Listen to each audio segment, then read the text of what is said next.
So, you want to visit the mysterious land of Kyrat? Kyrat? Whatever, it's not even a real country.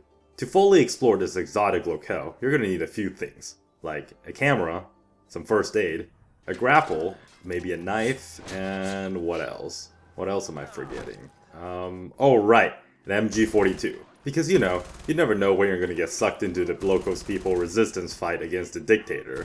Does that sound familiar? Of course, because this is basically Far Cry 3 plus 1. Nothing much has changed except for the setting, and you get to fly mini choppers now. That lets you get around to places easier, which also kills most of the game. Because once you figure out where the chopper spawns are, you're basically just gonna fly everywhere and ignore whatever's on the ground. Combat's pretty fun. I mean, there's a lot more guns compared to its predecessor, so that gives you a lot of variety. It feels awesome to be able to drop into an enemy stronghold and operate as a suppressed FAMAS, or go full retard with an MG42. And what's that? What's that?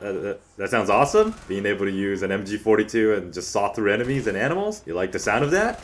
Well, I hope you like climbing radio towers!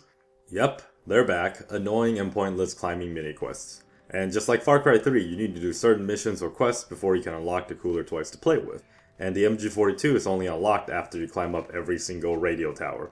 Which isn't that bad once you figure out that you can just fly a mini chopper up to the second top floor, land it, hit the radio, and then fly away. And just rinse and repeat, 17 more times. Only problem is, per Far Cry tradition, half the map is locked until halfway through the game, so you need to wait until then to get to the rest of the cool toys. The game is pretty realistic when it comes to asymmetrical warfare and gunplay, as in it's unbalanced as fuck. Once you get to a certain point, the game is a complete joke. There's no difficulty curve whatsoever. Once you get the better assault rifles with the suppressors, or the suppressed 50 caliber sniper rifle, the game is hilariously easy and routine. Step 1, grab rifle. Step 2, find vantage point. Step 3, and step 4, profit. And then repeat instructions as needed.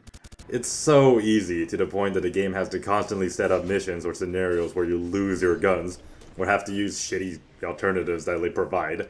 It's basically Skyrim game balance, as is non-existent. But at least you can kind of feel like a badass, so, that's kind of good. Overall, I'd say it's a pretty operator game.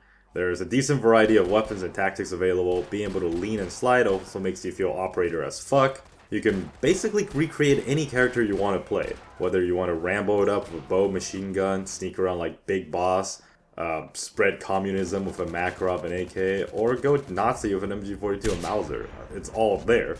And I think that's the coolest part of the game.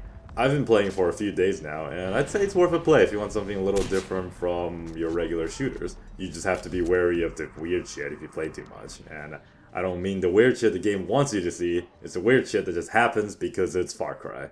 Thanks for watching. And yeah, bye.